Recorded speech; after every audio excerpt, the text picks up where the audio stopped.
Padre nuestro, mientras los ángeles te adoran en el cielo, también aquí en la tierra tienes este pueblo que te adora y que te reconoce como el Dios viviente, el Dios que sustenta, el Dios que provee, el Dios que nos ha salvado. Oh Dios, tú eres digno de toda alabanza. Y este pueblo vino a eso, a alabarte y exaltarte. De manera que al hacerlo, dirígenos para que lo hagamos de tal forma que tu nombre sea glorificado. Padre, algunos fueron traídos aquí, otros vinieron por su propia voluntad, pero aún los que fueron traídos, que tengan hoy el privilegio de encontrarse contigo. Señor, te rogamos que todos los que estamos aquí tengamos ese deseo de escuchar tu voz, tengamos ese deseo de ser alimentados con la palabra y que tengamos la actitud correcta para que ese alimento sea efectivo. Oh Señor, pedimos esto en el nombre de Jesús. Amén. Este día quiero llamar su atención a la guerra más antigua del universo, conocida como la Guerra del Dragón. Este será el estudio número 41 del seminario profético La Revelación de Jesucristo. En este tema, usted va a mirar que el dragón hace la guerra en 4 grandes frentes o campos de batalla. El primer campo de batalla es el cielo. El segundo es Belén y Jerusalén. El tercero es Europa. Y el cuarto es cualquier lugar del mundo donde se encuentre el remanente de Dios. También usted va a mirar que aunque el pueblo de Dios en su lucha contra la confederación del mal ocupa el protagonismo central la mayor parte del tiempo, los líderes en el conflicto son Cristo y Satanás. Así lo dice Apocalipsis 12, versículos 7 y 8. Abramos la Biblia, por favor. Apocalipsis 12, versículos 7 y 8. Y la Escritura dice: después hubo una gran batalla en el cielo. Miguel y sus ángeles luchaban contra el dragón, y luchaban el dragón y sus ángeles, pero no prevalecieron, ni se halló ya lugar para ellos en el cielo. Aquí nosotros vemos a Miguel y sus ángeles en batalla contra el dragón y sus ángeles. Miguel es el nombre con el cual se identifica a Cristo, y dragón es el nombre con el cual se identifica a Satanás. Pero, ¿por qué decimos que Miguel es Cristo? Porque este nombre en griego es Mijael y significa ¿quién semejante a Dios? Y el único que es semejante a Dios en este relato es Cristo. Es más, en el libro de Daniel es el comandante o jefe de los príncipes de los ángeles que pelean la batalla contra los príncipes de los reinos de Persia y de Grecia. Vamos a leerlo. Daniel 10, versículos 12 y 13. Daniel capítulo 10, versículo 12 y 13.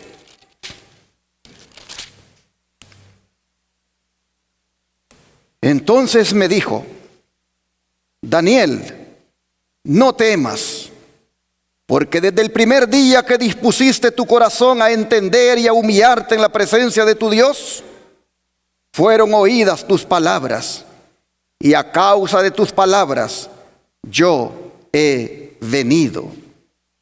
Mas el príncipe del reino de Persia se me opuso durante 21 días, Pero he aquí Miguel, uno de los principales príncipes, vino para ayudarme y quedé allí con los reyes de Persia. Ahora vean los versículos 20 y 21. Él me dijo: ¿sabes por qué he venido a ti? Pues ahora tengo que volver para pelear contra el príncipe de Persia. Y al terminar con él, el príncipe de Grecia vendrá. Pero yo te declararé lo que está escrito en el libro de la verdad. Y ninguno me ayuda contra ellos, sino Miguel, vuestro príncipe. Aquí, hermanos y hermanas, Daniel nos da una vislumbre de la tremenda lucha entablada entre las fuerzas del bien y las del mal. Los poderes del mal luchaban para dominar la mente de Ciro, rey de Persia, durante 21 días, mientras Daniel estaba afligido y suplicaba. El don de profecía dice al respecto lo siguiente: mientras Satanás estaba procurando influir en las más altas potestades del reino de Medo-Persia para que miraran con desagrado al pueblo de Dios, había ángeles que obraban en favor de los desterrados. Amén, hermanos. Todo el cielo estaba interesado en la controversia. Por intermedio del profeta Daniel se nos permite vislumbrar algo de esta lucha poderosa entre las fuerzas del bien y las del mal. Durante 3 semanas, Gabriel luchó con las potestades de las tinieblas, procurando contrarrestar las influencias que obraban sobre el ánimo de Ciro. Y antes que terminara la contienda, ¿quién vino? Cristo mismo acudió en auxilio de Gabriel. Este declara: el príncipe del reino de Persia se puso contra mí 21 días. Y he aquí Miguel, uno de los principales príncipes, vino para ayudarme y yo quedé allí con los reyes de Persia. Así es, gloria al Señor. Gloria al Señor, hermanos, porque Miguel en esta declaración es Cristo. Y Cristo vino en auxilio de Gabriel. Nunca olvidemos esto, hermanos. Nunca olvidemos esto, que Miguel siempre aparece en el conflicto donde esté involucrado el pueblo de Dios, y aparece para defenderlo, hermanos. Lo que está implícito en este versículo 21 que leímos es que tenemos a alguien que lucha por nosotros. Podemos parecer humildes y podemos parecer débiles aquí en la tierra, pero en los cielos tenemos al más poderoso representante de todos. Y Él aparece, Él interviene para defender a su pueblo. La interpretación de que Cristo o Miguel es el jefe principal de los ejércitos celestiales también es sustentada por lo que dice el libro de Judas, versículo 9. Les invito a abrir allí el libro de Judas, versículo 9. Allá cerca del Apocalipsis tenemos el libro de Judas, y el verso 9 nos dice lo siguiente: pero cuando el arcángel Miguel contendía con el diablo, disputando con él por el cuerpo de Moisés, no se atrevió a proferir juicio de maldición contra él, sino que dijo: el Señor te reprenda. El término arcángel en este texto, hermanos, en griego es arcángelos y significa jefe de los ángeles. ¿Y qué está haciendo aquí el jefe de los ángeles, el cual es Cristo? Está, dice, contendiendo. ¿Por qué? Por el cuerpo de Moisés. La Biblia dice que Moisés murió en un valle en la tierra de Moab y que fue sepultado por el Señor allí, pero que nadie conoció su sepultura hasta hoy. Pero Judas ahora revela que el cadáver fue objeto de disputa entre Cristo y Satanás, porque el diablo quería retenerlo en los lazos de la muerte, y con ese propósito resistió a Cristo. Pero los evangelios cuentan que un día Moisés apareció con Elías en el monte de la transfiguración, de manera que el Señor triunfó en la lucha contra el diablo y resucitó a Moisés. convirtiéndolo en la primera persona que fue objeto del poder resucitador de Cristo. El don de profecía dice: Moisés pasó por la muerte, pero Miguel descendió y le dio vida antes que su cuerpo viera corrupción. Satanás trató de retener ese cuerpo pretendiendo que le pertenecía, pero Miguel lo resucitó y lo llevó al cielo. El enemigo se quejó amargamente contra Dios, acusándolo de injusto al permitir que le fuera arrebatada su presa. Pero Cristo no reprendió a su adversario, a pesar de que el siervo de Dios había caído como resultado de sus tentaciones. Mansamente remitió el caso a su padre, diciéndole: el Señor te reprenda. Así, hermanos, en el libro de la historia de la redención, el don de profecía concuerda que el arcángel Miguel de Judas 9 es nada más ni nada menos que Cristo nuestro Señor. Pudiéramos seguir supliendo de más evidencias, pero el tiempo no nos da. Ahora, ¿te has preguntado por qué el dragón, símbolo de Satanás, decidió hacerle la guerra a Cristo en el cielo? Es más, ¿qué clase de guerra fue esa donde no se registra que hubiera pérdida de vidas ni armas convencionales? Y lo que es más, ¿no les parece a ustedes que la guerra estalló de una forma repentina?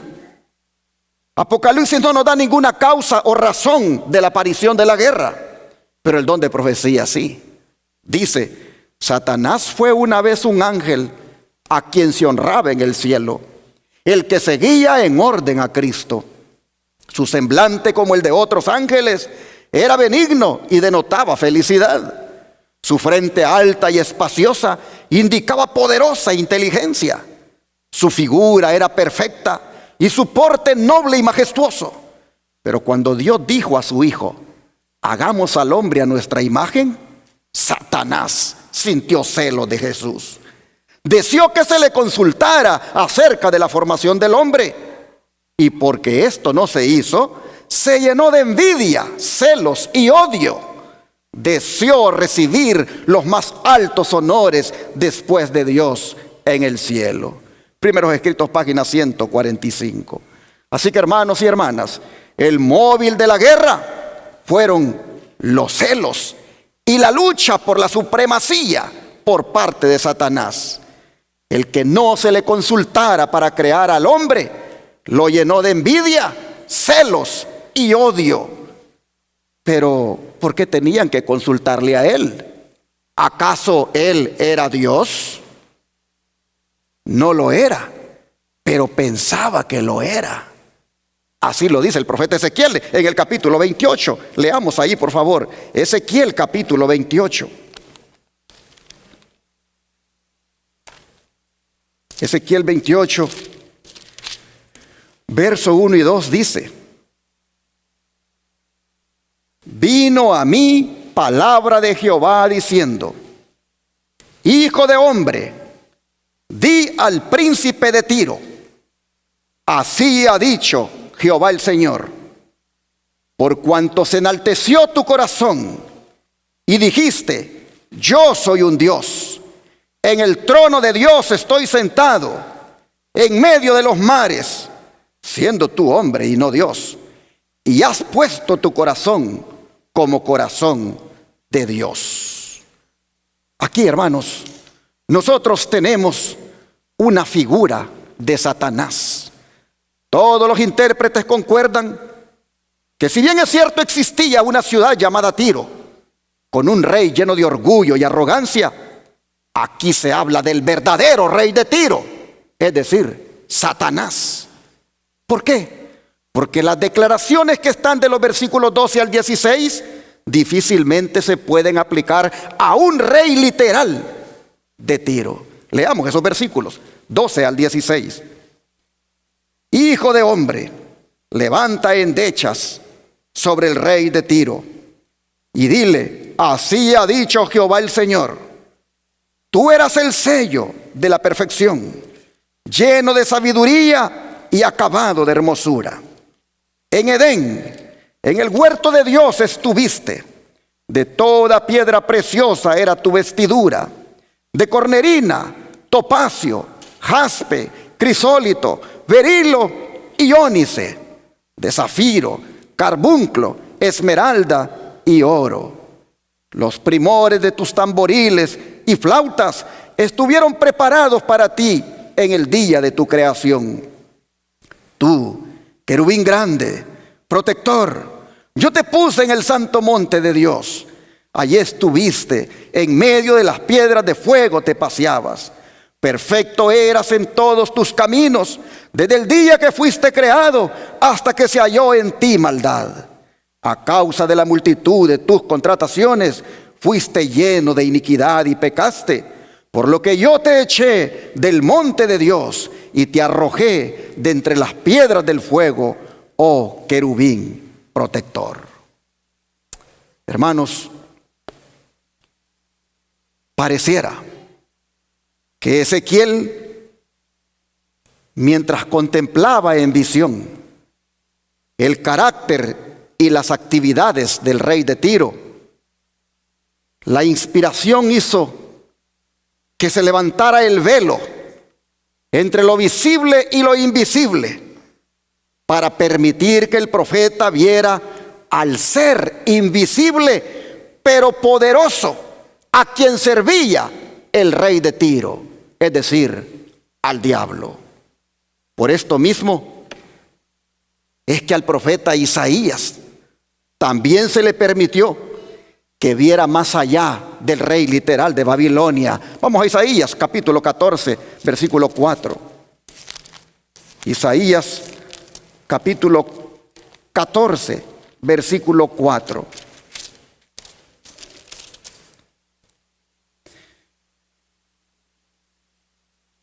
Pronunciarás este proverbio contra el rey de Babilonia y dirás: ¿cómo paró el opresor?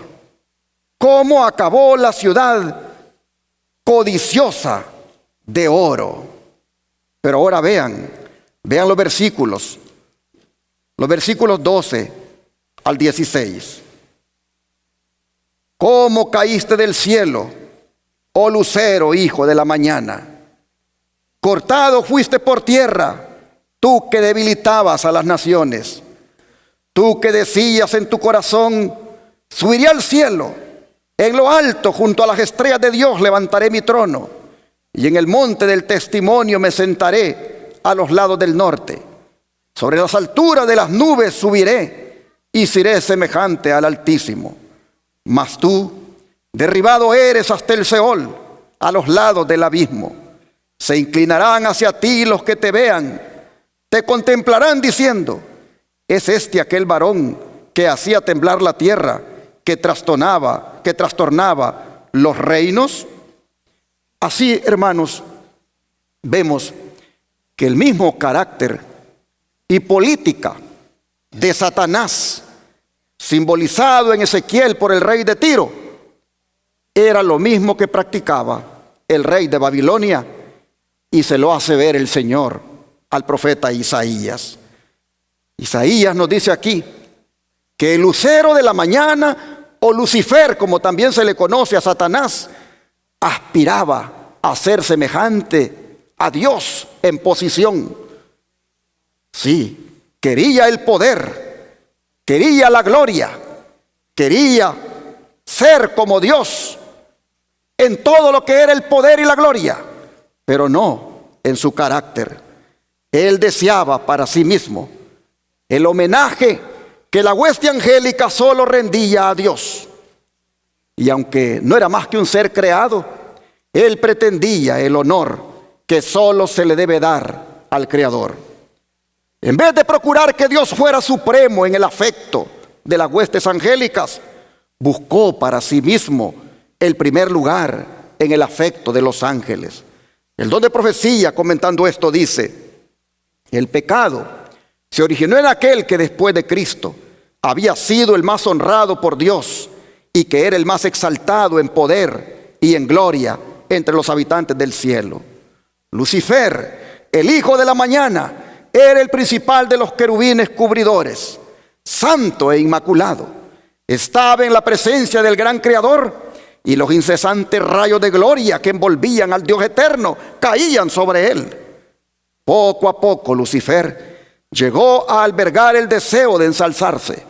Aunque toda su gloria procedía de Dios, este poderoso ángel llegó a considerarla como perteneciente a sí mismo. Descontento con el puesto que ocupaba, a pesar de ser el ángel que recibía más honores entre las huestes celestiales, se aventuró a codiciar el homenaje que solo debe darse al Creador.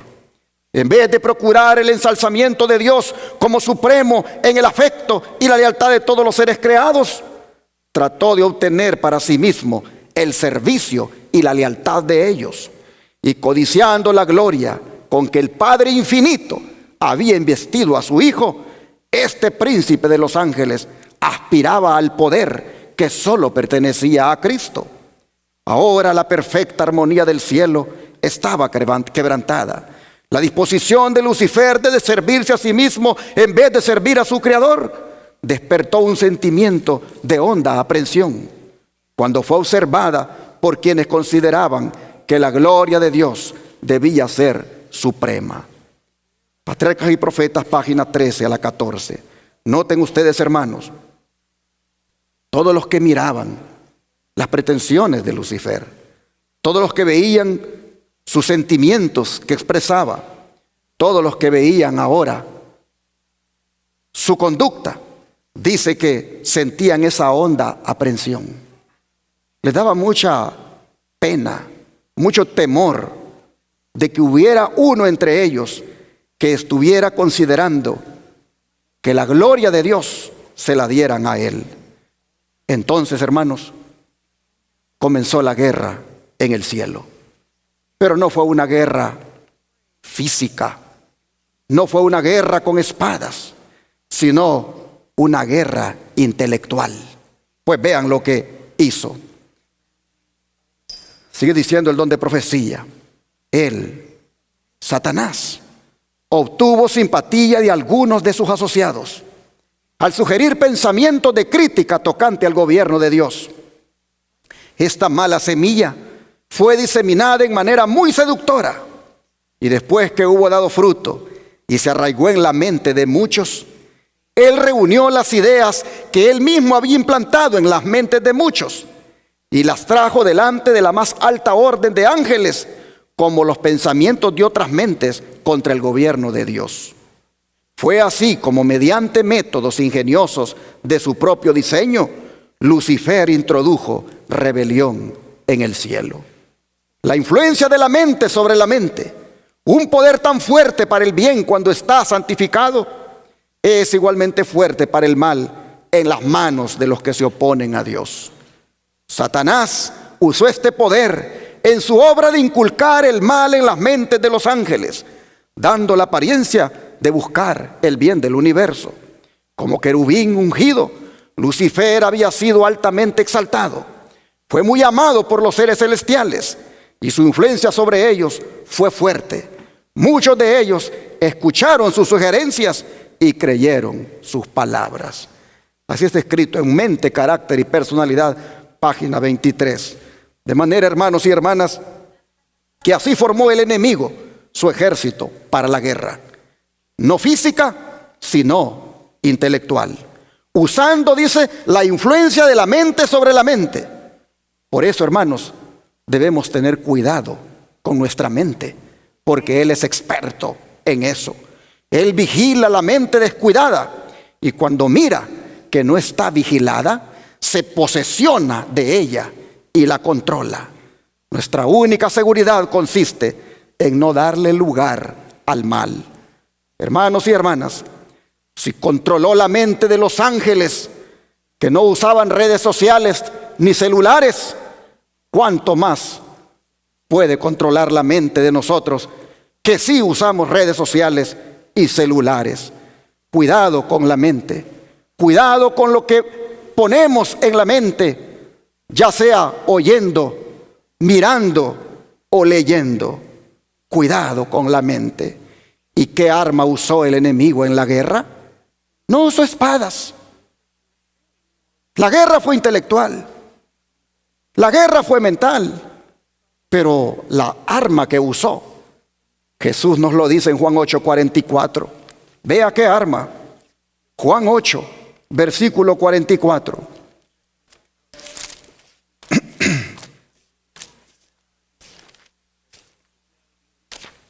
Juan 8, verso 24, dice de la siguiente manera. 8:44. Dijo Jesús: vosotros sois de vuestro padre el diablo, y los deseos de vuestro padre queréis hacer. Él ha sido homicida desde el principio, y no ha permanecido en la verdad, porque no hay verdad en él. Cuando habla mentira, de suyo habla, porque es mentiroso y padre de mentira. Con esto, Jesús nos dice que la carrera de mentiras de Satanás comenzó en el cielo, donde tergiversó el carácter de Dios y los propósitos de Dios ante los ángeles. Y luego, más tarde, con insinuaciones y mentiras, en el huerto del Edén, provocó la caída de nuestros primeros padres también. Por eso, no creamos la mentira del diablo. No creamos la mentira cuando nos viene a decir: tu esposa no te quiere, tu esposo no te quiere, sería bueno que te fijes en alguien más. No creas esa mentira del diablo. Tampoco creas la mentira del diablo cuando te dice: mis padres no me quieren, ellos me regañan y demasiado me regañan, y es porque no me quieren. No creas esa mentira del diablo. Lo único que él quiere es que tú sientas algo contra tu papá y tu mamá. Eso mismo hizo en el cielo. Utilizó la mentira, el arma más poderosa con la cual podía enajenar las mentes de los ángeles. El don de profecía dice: Satanás podía hacer uso de armas de las cuales Dios no podía valerse, es decir, la lisonja y el engaño. Satanás había tratado de falsificar la palabra de Dios y había representado de un modo falso su plan de gobierno ante los ángeles, sosteniendo que Dios no era justo al imponer leyes y reglas a los habitantes del cielo, y que al exigir de sus criaturas sumisión y obediencia, solo estaba buscando su propia gloria. Así el conflicto de los siglos, página 552, nos dice cuáles fueron sus armas: la lisonja y el engaño. Cuidado con esas dos armas, que todavía las usa y utiliza incluso a seres humanos como instrumentos para que con esa lisonja y engaño pueda entrampar a muchos y puedan ponerse del lado de su bando. Esas son las armas del enemigo. Sigue diciendo: Satanás empezó su obra de rebelión con los ángeles bajo su mando, procurando difundir entre ellos el espíritu de descontento. Y trabajó en manera tan sutil que muchos de los ángeles fueron ganados a su lado antes que sus propósitos fueran plenamente conocidos. Aún los ángeles leales no podían plenamente discernir su carácter, ni ver hacia dónde llegaría su obra. Cuando Satanás había triunfado en ganar a muchos ángeles a su lado, él llevó su causa a Dios, representando que era el deseo de los ángeles que él ocupara la posición sostenida por Cristo. El mal continuó hasta que el espíritu de desafecto maduró en abierta rebelión. Review and Herald 1:28 de 1909. De manera, hermanos y hermanas, que ante esto a Miguel, o sea, Cristo, no le quedó más que junto con sus ángeles leales lucharan contra el dragón y sus ángeles. ¿Pero de qué manera lo hicieron? ¿Con espadas? Claro que no. Vean esta otra declaración. Reunidos en concilio celestial, los ángeles rogaron a Lucifer que desistiera de su intento. El Hijo de Dios presentó ante él la grandeza, la bondad y la justicia del Creador, y también la naturaleza sagrada e inmutable de su ley. Dios mismo había establecido el orden del cielo. Y al separarse de él, Lucifer deshonraría a su creador y acarrearía la ruina sobre sí mismo. Pero la amonestación hecha con misericordia y amor infinitos solamente despertó un espíritu de resistencia. Lucifer permitió que su envidia hacia Cristo prevaleciera y se afirmó más en su rebelión. Todo el cielo parecía estar en conmoción. Los ángeles fueron reunidos en compañías, teniendo cada división a su cabeza un ángel superior que la comandaba. Satanás, deseoso de exaltarse, no queriendo someterse a la autoridad de Jesús, sembraba insinuaciones contra el gobierno de Dios. Algunos de los ángeles simpatizaban con Satanás en su rebelión, y otros contendían esforzadamente por el honor y la sabiduría de Dios al dar autoridad a su Hijo. Hubo contienda entre los ángeles. Satanás y los que simpatizaban con él luchaban por reformar el gobierno de Dios. Querían escudriñar su insondable sabiduría y averiguar cuál era su propósito al ensalzar a Jesús y dotarle de tan ilimitado poder y comando. Se rebelaron contra la autoridad del Hijo.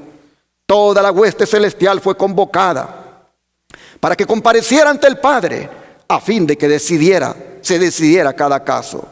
Se determinó allí que Satanás fuera expulsado del cielo, con todos los ángeles que se le habían unido en la rebelión.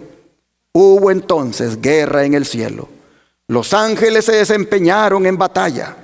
Satanás quiso vencer al Hijo de Dios y a aquellos que se sometían a su voluntad. Pero prevalecieron los ángeles buenos y fieles, y Satanás con sus secuaces fue expulsado del cielo. Por eso dice el versículo 9 del capítulo 12 de Apocalipsis lo siguiente. Apocalipsis nuevamente aquí 12 y versículo 9.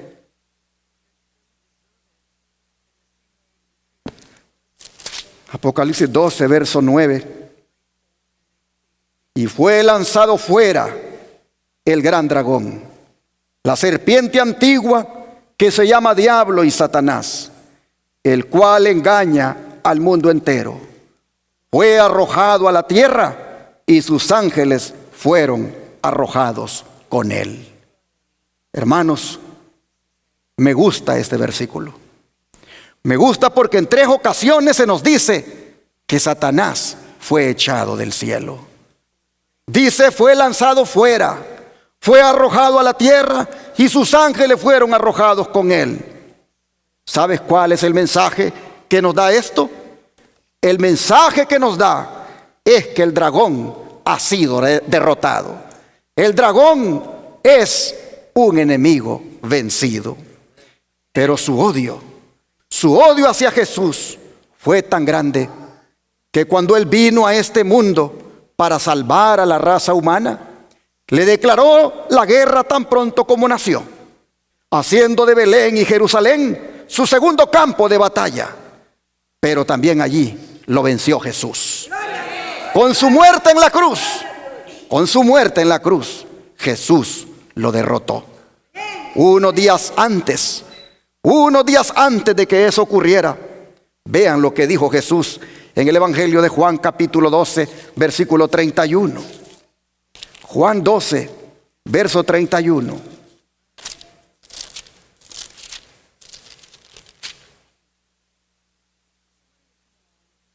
Ahora es el juicio de este mundo. Ahora el príncipe de este mundo será echado fuera. ¿Por qué dice que sería echado fuera? ¿No acabamos de leer en Apocalipsis que fue expulsado del cielo cuando se rebeló allá? ¿Por qué entonces Jesús dice que será echado fuera ahora cuando Él está allá para morir? Hermanos y hermanas, es que todavía tenía acceso en algún lugar de los lugares celestiales. No en el santo monte de Dios, porque de allí fue echado, pero sí en algún lugar de los mundos no caídos. Allí, hermanos, Él todavía tenía acceso. Allí dice la Escritura que un día llegó para acusar a Job. Pero ahora, hermanos y hermanas, se le estaba acercando su expulsión definitiva de todo lugar celestial. Pues no se nos olvide que arriba de nosotros hay 3 cielos: el atmosférico, el estelar y el celestial. Jesús no lo iba a echar del celestial porque de allí había sido echado ya, pero sí de ese segundo cielo, donde están los planetas, donde están los mundos no caídos, donde Él todavía podía llegar. Y en aquella reunión que Dios tuvo allí, se hizo presente para acusar a Job. Pero ahora en la cruz, cuando Cristo dijera consumado es, la expulsión de Satanás tendría lugar por segunda y última vez de todo lugar celestial. Pero hermanos, también cabe decir que cuando Cristo dijo que sería echado fuera, es que también sería echado fuera de todos los corazones que aceptaran a Cristo como su Salvador personal. Todos aquellos que aceptaran a Jesús como el Señor de su vida, no reinaría más en su corazón el enemigo, sino que reinaría Jesús. Pero esa aceptación de Jesús tampoco debía ser de una manera nominal, sino de hechos y en verdad. Pero sabes, hermano, hermana, ¿por qué Jesús tuvo tan grande autoridad para echar al diablo de los lugares celestiales? ¿Sabes por qué? Por lo que dice Juan 14, versículo 30.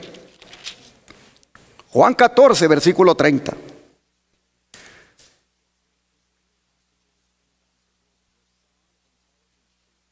No hablaré ya mucho con vosotros, porque viene el príncipe de este mundo y él nada tiene en mí.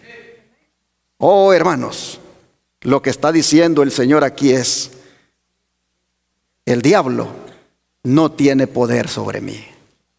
Lo que está diciendo Él es: el diablo no tiene control ni dominio sobre mí. No hay nada en mi vida que Él pueda reclamar como suyo. ¿Podemos decir nosotros lo mismo? ¿Podemos, sí o no? Sí podemos, en la medida en que le entreguemos nuestro corazón diariamente a Cristo. Hermanos y hermanas, nada tiene en mí. No hay nada en mi vida que Él pueda reclamar como suyo. Por eso, hermanos, Él pudo echarlo cuando dijo consumado es, porque no tuvo nunca nada en la vida de Cristo. Nunca lo controló, nunca lo dominó, nunca tuvo poder sobre Él. Y es allí, hermanos, donde nosotros debemos orar a Dios, para que de la misma manera podamos resistir al enemigo. Debemos hacer una determinación como la de Jesús, de que el diablo no tenga nada en nosotros, que no tenga control sobre nosotros, que no tenga poder sobre nosotros, que no tenga dominio sobre nosotros, que no haya nada en nosotros que Él pueda reclamar como suyo. Y aquí es donde quizás debemos ser un poco más explícitos. Deberíamos proponernos que el diablo no tenga nada en nuestros ojos que Él pueda reclamar como suyo. Que no haya pornografía, que no haya videojuegos que me roban el tiempo para estar con Cristo, y que no haya pintura en ellos, que es idolatría. Que no haya nada en mis ojos que el diablo pueda reclamar como suyo. Que no haya lujuria. Oh, hermanos y hermanas, que no haya nada en nuestros oídos que Él pueda reclamar como suyo. Con la música mundana, a la cual podamos darle cabida poniéndole atención. Que no haya nada en nuestra mente, en nuestro cerebro, que Él pueda reclamar como suyo. En el aspecto de malos pensamientos, que podamos darle cabida allí. Que no haya nada en nuestras manos que Él pueda reclamar como suyo por las cosas que hacemos y que son desagradables delante de Dios, o como que tal vez estén llenas de pintura, como lo hacen los idólatras. Que no haya nada en nuestro cuerpo que Él pueda reclamar como suyo por la manera de vestir, que es bastante parecida a la de aquellos que no profesan piedad. Jesús dijo: el príncipe de este mundo será echado fuera, porque él no tiene nada en mí.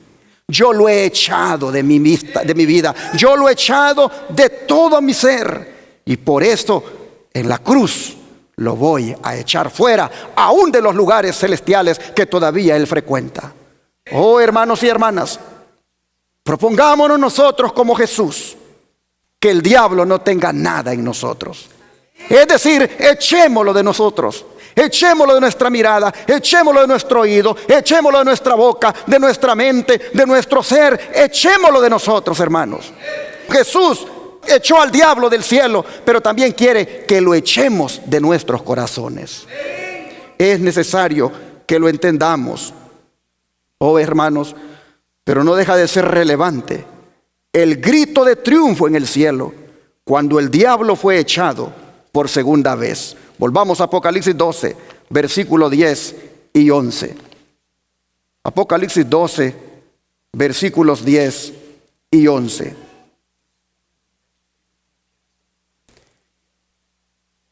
Entonces oí una gran voz en el cielo que decía: ahora ha venido la salvación, el poder y el reino de nuestro Dios y la autoridad de su Cristo, porque ha sido lanzado fuera el acusador de nuestros hermanos, el que los acusaba delante de nuestro Dios día y noche.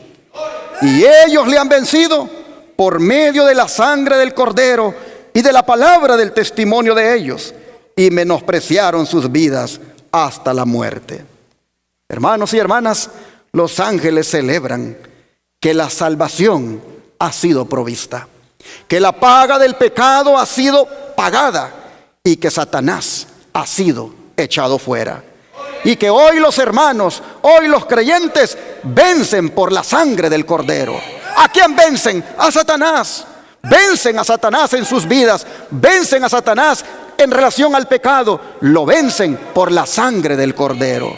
Hoy, hermanos y hermanas, los ángeles han cantado porque es echado fuera de los corazones de aquellos que permiten que Cristo gobierne en ellos.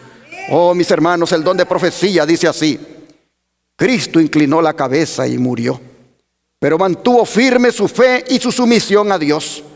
Y oí una grande voz en el cielo que decía: ahora ha venido la salvación y la virtud y el reino de nuestro Dios y el poder de su Cristo, porque el acusador de nuestros hermanos ha sido arrojado, el cual los acusaba delante de nuestro Dios día y noche. Miren ustedes, dice que esto ocurrió cuando Cristo inclinó la cabeza y murió. Satanás, dice, vio ese día cuando Cristo murió, vio que su disfraz le había sido arrancado.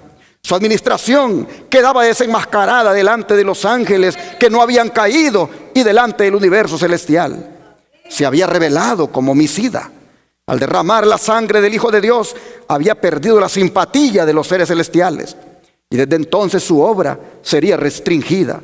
Cualquiera que fuese la actitud que asumiese, no podría ya acechar a los ángeles mientras salían de los atrios celestiales, ni acusar ante ellos a los hermanos de Cristo de estar revestidos de ropa de negrura y contaminación de pecado. Estaba roto el último vínculo de simpatía entre Satanás y el mundo celestial. Oí de parte de los ángeles y de los santos redimidos exclamaciones de triunfo que resonaban como 10,000 instrumentos músicos, porque ya no se verían ellos molestados ni tentados por Satanás, y porque los habitantes de otros mundos quedaban libres de él y de sus tentaciones. Primeros Escritos, página 290, y antes la de Deseado de toda la gente, página 709, nos han mencionado que con justa razón los ángeles están alegres. Con justa razón los ángeles dan ese grito de triunfo, pero el gozo continúa en el versículo 12.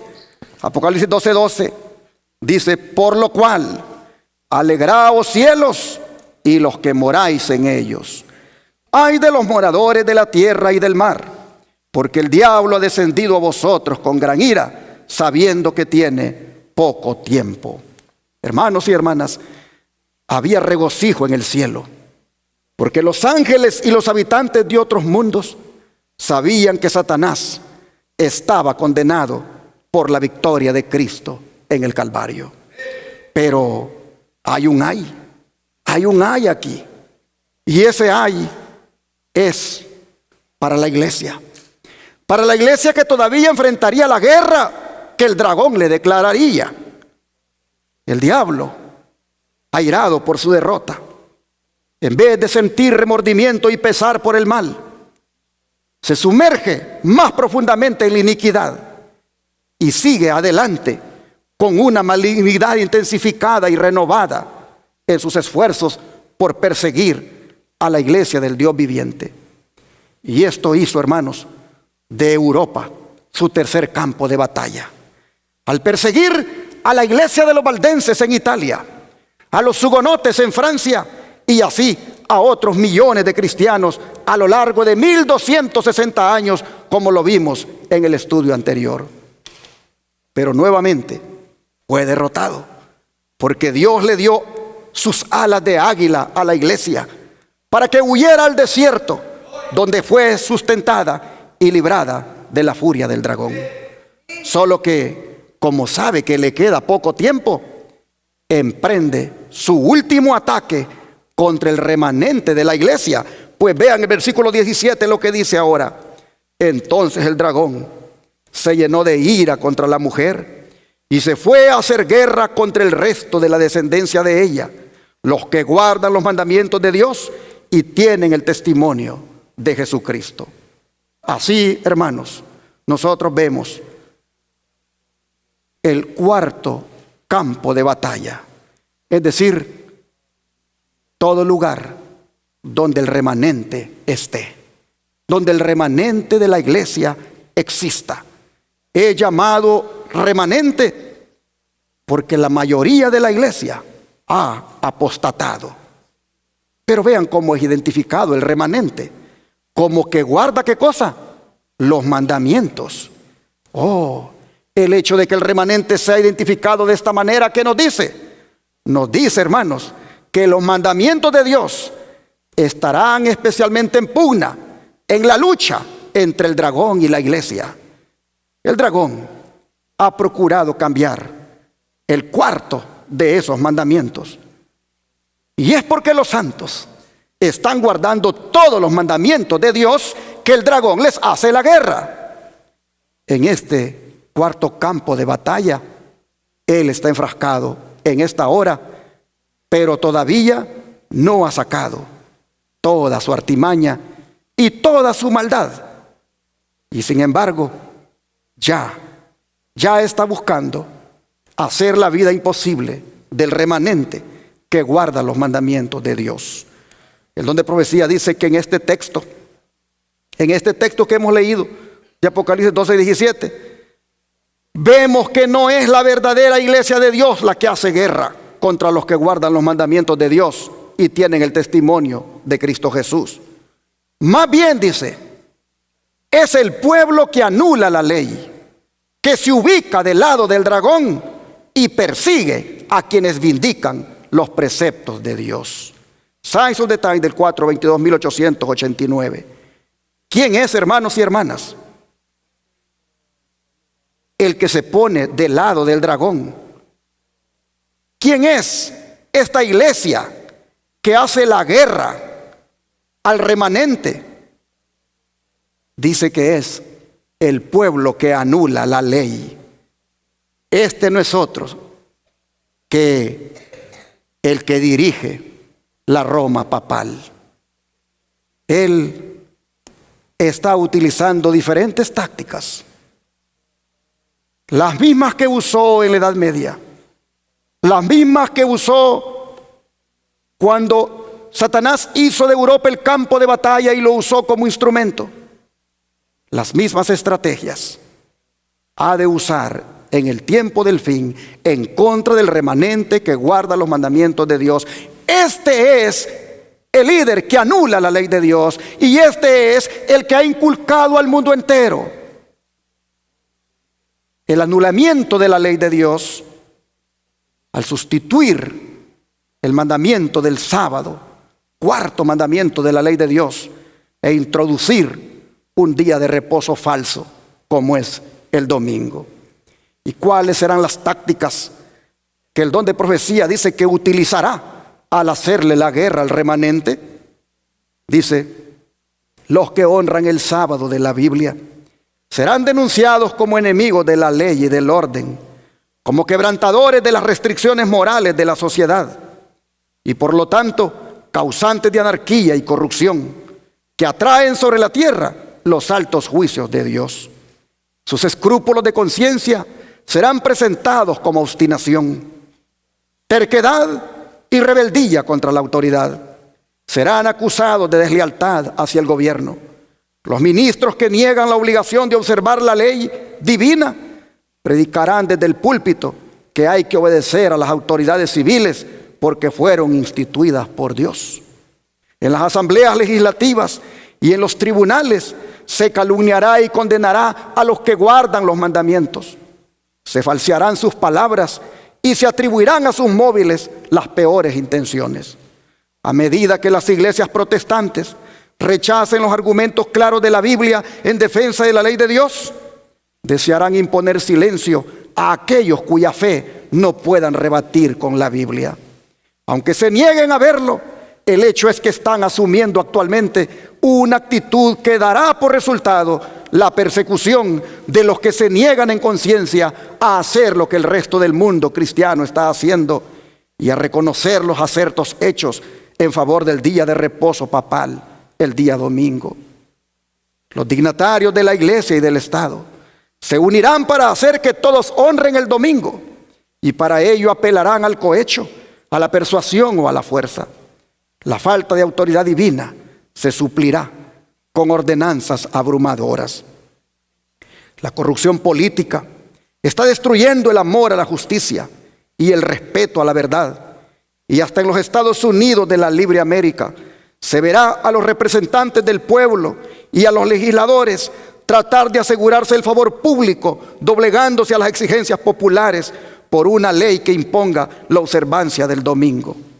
La libertad de conciencia, que tantos sacrificios ha costado, no será ya respetada. En el conflicto que está por estallar, veremos realizarse las palabras del profeta: airóse el dragón contra la mujer, y se fue para hacer guerra contra el residuo de su simiente, los que guardan los mandamientos de Dios y tienen el testimonio de Jesús. Así el conflicto de los siglos, hermanos, en la página 650, nos menciona las tácticas que usará ese pueblo que anula la ley con el poder del dragón en contra del remanente, de los que guardan los mandamientos de Dios. El sábado vendrá a ser esa piedra de toque. Cómo la lucha se va a centrar en esa ley de Dios, en esos mandamientos de Dios, que el remanente de la iglesia todavía destaca por alto y los guarda.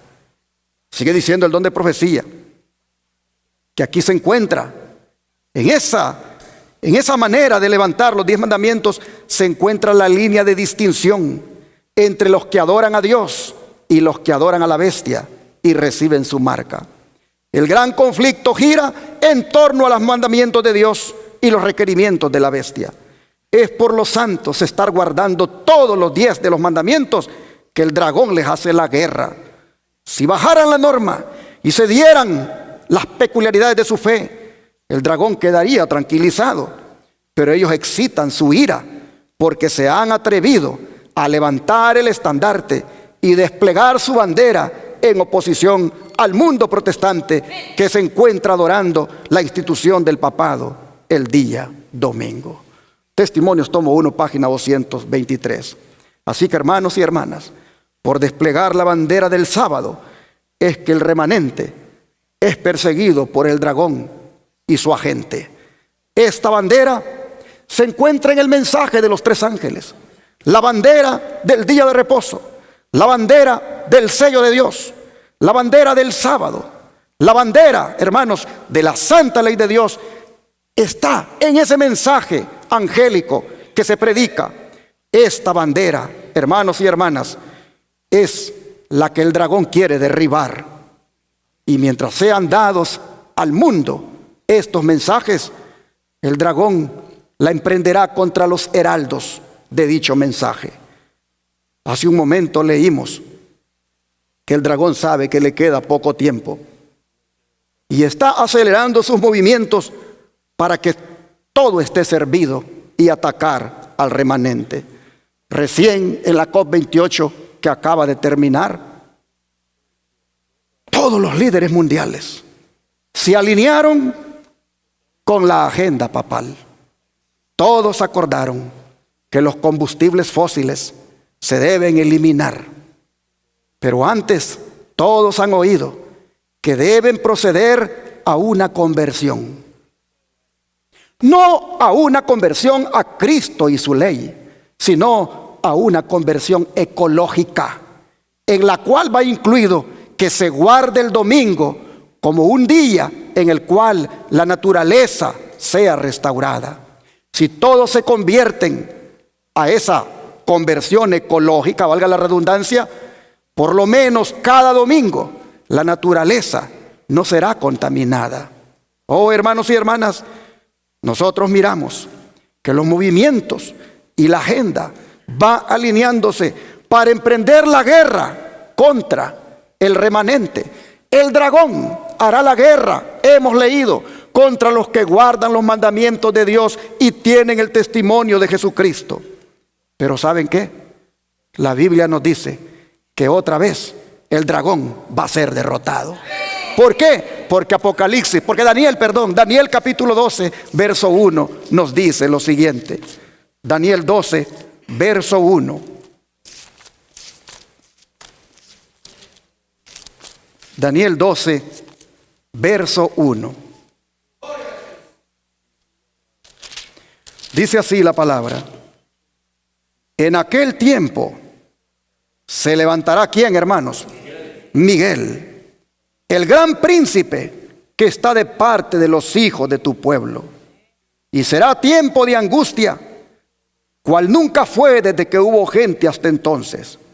Pero en aquel tiempo será libertado tu pueblo, todos los que se hallen escritos en el libro. Así la Escritura nos dice cómo será el resultado de esta guerra. El resultado es que el pueblo de Dios será libertado por Miguel. ¿Cuándo lo hará? Dice que lo hará en aquel tiempo. ¿Cuál tiempo? Sin duda, el tiempo cuando el rey del norte esté haciendo de las suyas, como dice en el verso 45 del capítulo 11. Miren ustedes, Daniel 11:45. Dice: y plantará las tiendas de su palacio entre los mares y el monte glorioso y santo, mas llegará a su fin y no tendrá quien le ayude. Esto es dicho, hermanos, en referencia al rey del norte, símbolo de ese poder papal, símbolo de esa Roma papal. Cuando este poder, dice, esté haciendo de las suyas, plantando las tiendas de su palacio entre los mares y el monte glorioso y santo, llegará a su fin y no tendrá quien le ayude. ¿Por qué? Porque Miguel vendrá. En ese tiempo Miguel vendrá, o sea, Cristo vendrá y lo derrotará. En ese tiempo Miguel, el gran príncipe, Miguel, el jefe de los ángeles, Miguel, el comandante de los ejércitos celestiales, o sea, Cristo, vendrá para libertar a su pueblo. Solo un requisito debemos tener, y es que nuestros nombres todavía se conserven en el libro de la vida. Porque los que adoren a la bestia y a su imagen, esos serán los que sus nombres no estarán escritos en el libro de la vida. Apocalipsis 13 dice que los que le adoran a esa bestia son los que no tienen escrito su nombre en el libro de la vida. De manera, hermanos y hermanas, que la liberación será para los que sí tengan su nombre en el libro de la vida. Oh, hermanos y hermanas, es mi deseo que mientras esa guerra del dragón se vaya intensificando, todos aquí tengamos nuestros nombres en el libro de la vida, para que Miguel venga y nos levante, para que Miguel venga y nos libere. Que así sea, es mi deseo y oración.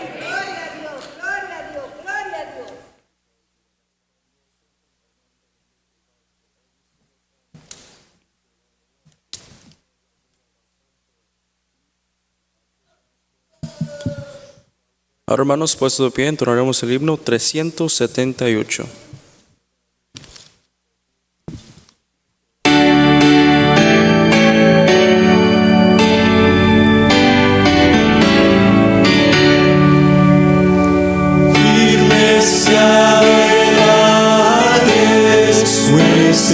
You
Ese himno es un himno de batalla. Ese es nuestro himno de guerra. El himno dice que vayamos firmes y adelante, sin temor, porque Jesús nos mira. El himno dice que Jesús es un jefe soberano. El himno dice que Jesús es nuestro adalid. El himno dice que Jesús es el gran jefe que marcha siempre en pos.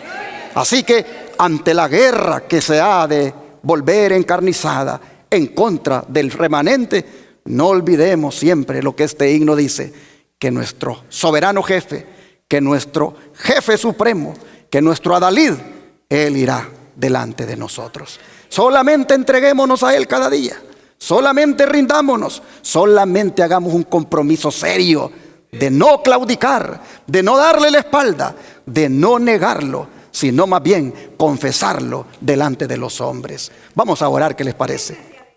Amén. Amado Padre, así como el himno dice, así, Señor, queremos avanzar firmes y adelante, con esa fe puesta en ti, con esa mirada que no la quitamos de ti, con esa confianza de que en medio de la prueba, que en medio de la dificultad, tú allí vendrás a pelear por nosotros. Señor, te rogamos que todos aquí, como el diablo fue echado ya de los cielos, también lo echemos de nuestra mente, de nuestra mirada, de nuestro oído, de nuestra boca, de nuestro corazón. Que lo echemos de nosotros, que podamos llegar a decir como Cristo, que el diablo nada tiene con nosotros. Oh Padre, pedimos que nos hagas victoriosos. Pedimos que en la sangre del Cordero seamos más que vencedores. Pedimos que en la sangre de Cristo venzamos a Satanás y sus tentaciones cada día. Te lo pedimos en el nombre de Jesús. Amén.